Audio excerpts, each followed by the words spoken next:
Joining us now, Randy Evans. He's a member of the RNC Rules Committee, a former senior advisor for the Gingrich presidential campaign in 2012, and former Reagan White House political director, Great America PAC strategist, Ed Rollins. Good to have you both here. Nice to be here. Thank you. Thank you. All right, Randy, what do you make of it?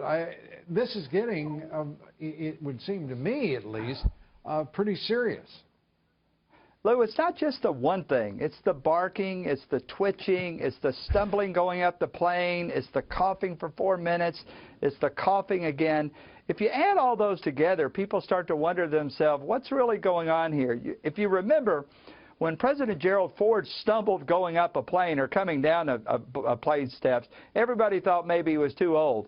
Here we have a series of events, and when you string them all together, it does make you wonder, what exactly is going on here? Because that's not normal. That's just not normal. You know, Randy, I'm sure you remember this, Ed. I mean, the national liberal media turned that into a meme.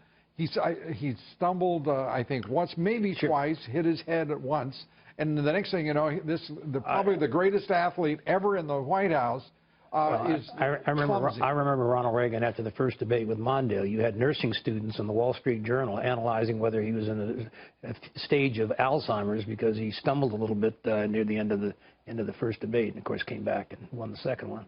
We're not treated the same way, and that's just the rules of the game.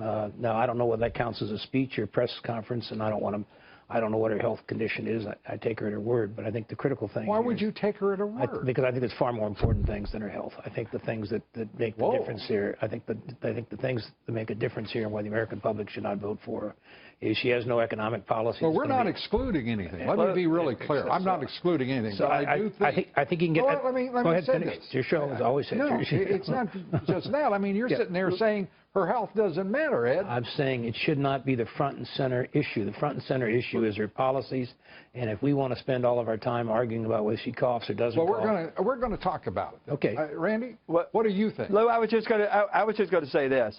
Her health is a big issue. Could you imagine Tim Kaine facing down Vladimir Putin? Just think about the contrast between Pence versus Putin and Tim Kaine versus Putin. Putin would just eat him alive. So her health is a front and center issue because she really doesn't have the backup that Donald Trump has with Mike Pence. Well, I don't expect her to be there. I expect Mr. Trump to be there facing down Putin and everybody else. So that's what I'm going to bet on. So if all of the issues, I mean, you know, on this show, we have talked about everything in her career. There's not one single signature achievement on the part of this woman. What part would you think is more important than her health tonight?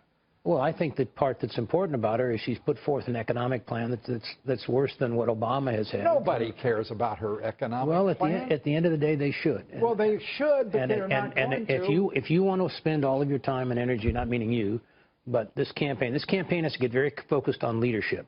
And Donald Trump has to basically talk about he's a leader, he can make decisions, and she doesn't. And if you want to talk about health care and all the rest of it, I mean, health, then I think to a certain extent you get distracted. Well, I'm not distracted in the least. And let me tell you, Ed and I are good friends, old friends, and I'm just as crusty as he is on these things. And the fact of the matter is, her health is important, in my opinion, Ed. And I do believe that because of what has happened here in the last 24 hours, 48 hours, I mean, I think it's even more important because we're not getting answers. The public right to know is shoveled aside by the mainstream liberal media. And I'm sick of it, personally. Randy, what do you think? No, I completely agree. But I agree with Ed on this point, which is I think there are some equally important issues, like her position on free trade and trade deals. Well, Lord, the debate here is not not about... my gosh, you guys can hold more than one thought in your mind at a time, surely. Let's take if you want to talk about health care, take their health, take the whole way. She fell down, she had a serious head injury, she had a blood clot, she had all those kinds of things. I worry more about those things, having had a few of them myself in the course of my long career, than I worry about basically a cough. Okay. You're on record. And the fact of the matter is, we still don't know what her medical records look like. And you're not going to know. She's not going to disclose them. And that's very important for the American people to know as well, I think. No, I agree, but we're not going to know the content of the speeches given to Wall Street either. We're not going to know the content of the BlackBerries that were smashed with a hammer, and we're not going to know her health records. At what point do you say, wait a minute here, we don't know enough, In fact, we know too much. We know that the one thing that she will do is just not tell the truth. Randy Evans, Ed Rollins, thank you for being here. How's your health? You look pretty good. Well, thank you.